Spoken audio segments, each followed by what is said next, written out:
Halo teman-teman, kita ketemu lagi di cerita jam 10 malam. Kali ini, admin di sini akan menceritakan kisah horor, mistis, atau kejadian janggal lainnya. Tapi sebelum admin mulai bercerita, tidak ada salahnya untuk kalian subscribe dan nyalakan loncengnya. Apabila kalian suka konten ini, kalian bisa like di bawah. Kali ini, admin akan membawakan kisah horor yang berasal dari wilayah Sulawesi Selatan.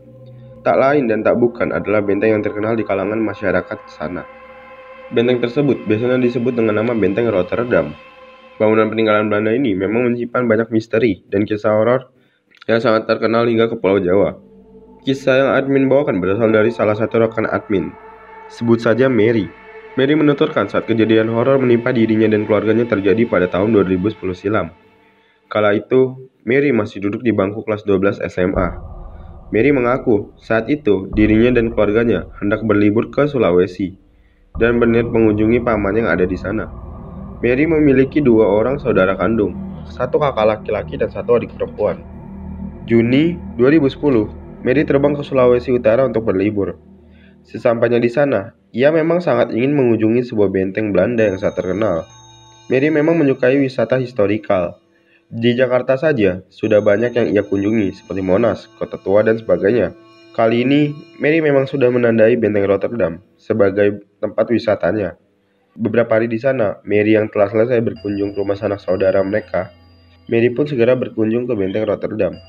Pada saat itu, Mary bersama ayah, ibu, kakak laki-laki, dan adik perempuan Mary bergegas ke Benteng Rotterdam. Mereka sangat antusias dengan wisata yang akan dikunjunginya. Kala itu cuaca sangat cerah. Langit biru, awan putih, dan angin sepoi-sepoi mengantarkan mereka ke arah benteng. Sebelum sampai di wilayah benteng, awalnya ayah Mary sudah mengingatkan bahwa di tempat itu untuk selalu menghormati adat istiadat dan juga aturan yang ada di sana. Terlebih, ayah Mary sudah mengingatkan kakak Mary agar tidak menggunakan pakaian merah karena dianggap sebagai pembawa musibah. Konon katanya di wilayah Benteng Rotterdam terdapat sebuah mistos di mana memakai baju merah sangat dilarang dan merupakan tindakan yang berakibat buruk pada si pelanggar. Dikabarkan bahwa sang pelanggar bisa saja dihantui dan digentayangi oleh sosok penghuni Benteng Rotterdam. Namun walaupun ia sudah mengetahui rumor tentang larangan memakai baju merah tersebut, namun kakak laki-laki Mary tetap melanggar aturan tersebut. Kakak laki-laki Mary disebut saja Anton, nekat memakai baju merah dan menyembunyikan baju merahnya di dalam jaketnya. Padahal para penjaga sudah mengingatkan, begitu juga ayah Mary. Namun tetap saja Anton nekat dan ingin membuktikan bahwa hantu yang menggentayangi orang berbaju merah hanyalah rumor dan mitos belaka. Kita lanjutkan dengan penuturan Mary. Pada saat mereka baru saja tiba-tiba saja mereka disambut angin yang sangat kencang. Namun kala itu, Mary tidak menyadari kejadian janggal atau firasat buruk lainnya. Mary yang begitu antusias pergi mengelilingi benteng tersebut dengan adik perempuannya, sebut saja Ani. Mereka menyusuri tiap-tiap lorong di benteng itu dengan semangat dan antusias. Sementara Mary terlihat menari-nari di koridor. Sedangkan ayah dan ibu mereka asik bersuah foto di halaman benteng. Sedangkan kakak laki-laki mereka hilang entah kemana. Saat itu, Mary berpikir bahwa kakak laki-laki mereka asik jajan atau membeli makanan. Suasana yang tadinya sangat tenang, perlahan mulai mencekam. Mary mulai merasa diganggu, seperti ia mendengar suara pintu ditutup. Padahal, tidak ada satupun pintu yang bergerak ataupun suara langkah kaki tentara entah dari mana asalnya. Saat itu, Ani pun mulai diganggu sosok menyeramkan lainnya. Kala itu, Ani tertawa-tertawa sendirian, seperti ada seseorang yang mengajak Ani bermain. Padahal menurut penuturan Mary, di lokasi ruangan tersebut tidak ada siapapun selain mereka berdua. "Dek, sini dek, kamu lagi main sama siapa?" kata Mary. Sedangkan adiknya mulai tertawa kecil. Mary saat itu merasa bahwa adiknya sedang asik sendiri. Hingga ia pun memutuskan untuk melihat-lihat papan sejarah yang ada di ruangan itu. Hingga tiba-tiba adik Mary menghilang. Seketika Mary pun panik dan berlarian tak tentu arah. Ia bergegas menuju halaman dan berniat mencari Ani. Namun entah mengapa, Mary seperti hanya berputar-putar di wilayah benteng tersebut. Ia seperti terjebak. Sementara ia tidak bisa menemukan siapapun. Padahal sedari tadi banyak orang-orang di benteng tersebut yang tengah berwisata.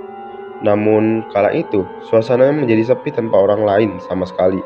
Sementara itu terdengar banyak suara, tangisan, rintihan dan jeritan dari berbagai arah. yang membuat suasana sekeliling Mary menjadi mencekam. Ditambah dengan suasana yang tiba-tiba menjadi gelap gulita seperti malam hari.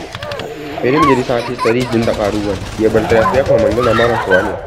Namun tiba-tiba, Mary melihat sesuatu berwarna putih. Sekelilingnya pun menjadi putih. Ternyata, Mary ada di sebuah ruangan berwarna putih pula, dengan lampu terang di atasnya. Sementara di sisinya, orang tua Mary sangat bahagia melihat putrinya sadar. Saat itu mereka berada di pos satpam di depan benteng. Ternyata, Mary jatuh pingsan dan ditemukan di salah satu selasar benteng. Kemudian ia dibawa menuju pos satpam. Sedangkan Annie ternyata tidak hilang. Annie hanya berlari menuju orang tua Mary yang sedang asik bersuah foto. Sedangkan kakak laki-laki Mary, Anton, ternyata kerasukan hingga tak sadarkan diri. Semenjak kejadian itu, Anton dan Mary pun sadar dan menghormati segala aturan adat yang berlaku di wilayah tersebut. Hingga saat ini, diketahui bahwa Mary dan Anton diganggu oleh sosok arwah perempuan yang mendiami benteng tersebut. Bukan tanpa sebab wanita itu mendiami benteng Rotterdam. Diketahui wanita itu bernama Sumiati. Dahulu kala, ia merupakan salah satu gadis tercantik di sekitaran benteng Rotterdam. Ia memiliki kulit putih mulus. Namun pada suatu ketika, Sumiati diruda paksa oleh seorang laki-laki. Sumiati pun mengandung. Ia frustasi dengan kondisinya yang tak suci lagi. Kemudian ia akhirnya memutuskan untuk gantung diri di salah satu ruangan di dalam benteng Rotterdam. Arwah Sumiati yang mati penasaran mendiami dan bergentayangan di sana, mencari orang yang meruda paksanya. Yang kala itu sang pelaku mengenakan baju merah. Oleh sebab itu, siapapun yang menggunakan pakaian merah akan digentayangi oleh arwah penasaran Sumiati.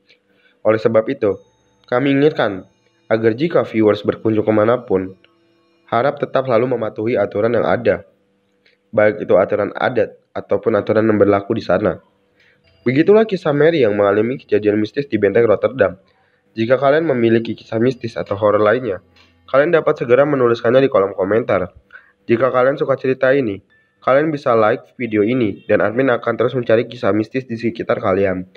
Jangan lupa untuk berdoa sebelum tidur, karena siapa tahu ada yang menemani kalian.